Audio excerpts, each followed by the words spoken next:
গতকাল রাতে আমি বাজার করতে গেছিলাম। তো হঠাৎ করে মানে বাজার করতে যাওয়ার পরে আমি গরুর মাংস কিনতেছি আরকি। তো তখন অনেকদিন আগের একটি ঘটনা মনে পড়ল আমার। ঘটনাটা হলো এরকম যে আমাদের বাজারের যিনি হানি ট্র্যাপের হোতা, চাঁদাবাজ আম আজহারউদ্দিন খান, উনি একবার করল কি যে ভাদ্র মাসের যে পাগলা কুকুর থাকে না? মানে জলাতঙ্ক রোগে আক্রান্ত যে কুকুরগুলা থাকে।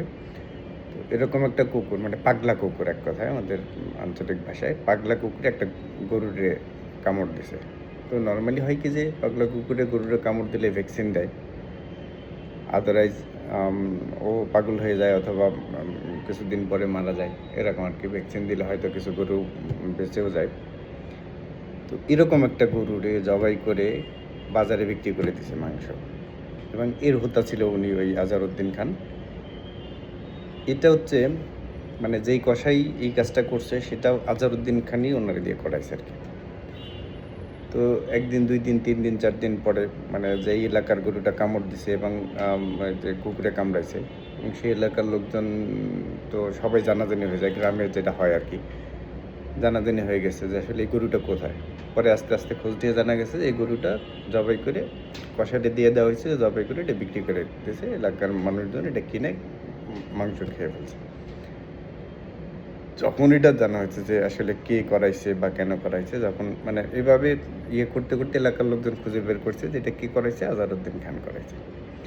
এখন সেটা নিয়ে অনেক বিচার সালিস হইছে। তো একটা জিনিস চিন্তা করেন যে একটা মানুষ কি পরিমাণ খারাপ হইলে এই কাজটা করতে পারে যে একটা পাগলা কুকুর একটা গরুরে কামড় দিছে, সেই গরুটারে জবাই করে কসাইরে দিয়ে বিক্রি করে ফেলছে। এখন পরে হচ্ছে যে এটা নিয়ে অনেক স্বাস্থ্য কর্মী-টর্মী বা হচ্ছে যে যারা সরকারি অফিসে বা সিভিল সার্জন অফিসে অনেক কথা-টথা বলা হয়েছে। পরে এরা মানে একটা আশ্বাস দিছে যে যখন আপনারা রান্না করে খেয়ে ফেলছেন তখন বীজটা হয়তো নষ্ট হয়ে গেছে। তা আসলে কারোর কোনো ক্ষতি হয় নাই। কিন্তু ব্যাপার হচ্ছে এই কাজটা আপনি কিভাবে করতে পারলেন বা আপনি জেনে শুনে এটা কাজটা করবেন কিনা? আরেকটা ঘটনা বলি সেটা হচ্ছে রমজান মাসের আমাদের গ্রাম অঞ্চলে হয় কি যে মসজিদে সেহরি খাওয়ার আগে দেখবেন যে সেহরি খাওয়ার সময় মসজিদের মাইকে ডাকাডাকি করে এবং সেহরি খাওয়ার পরে মসজিদে আজান দিয়ে নামাজ পড়ে সবাই ঘুমিয়ে পড়ে। তো আমাদের বাজারের যে মসজিদটা সে মসজিদটা ওনার বাসার পাশেই একেবারে সাথে লাগানো। এখন সেহরি খাইতে ওঠার জন্য যে মসজিদে মাইকে যে ডাকাডাকি করে বা হচ্ছে যে অ্যানাউন্সমেন্ট করে সেহরিকার সময় হচ্ছে আপনারা উঠেন, সেইটা কেন করে? সেই কারণে ওই মসজিদের মুয়াজ্জিন যিনি তাকে শাসাইছে আজহারউদ্দিন খান। মানে একটা মানুষের অপকর্মের লেভেলটা মানে কত দূর চলে গেলে এই কাজগুলো করতে পারে। সে হয়তো মানে বলতে পারতো না, না হয়তো এরকমও হইতো যে আজানও দিতে পারবি না মসজিদে। আমার বাসায় শব্দ আসে কেন? আল্লাহ মাফ করুক, সবাইকে ভালো রাখুক। এইরকম বাটপার, সন্ত্রাস, হানি ট্র্যাপের হোতা থেকে আমরা দূরে থাকি।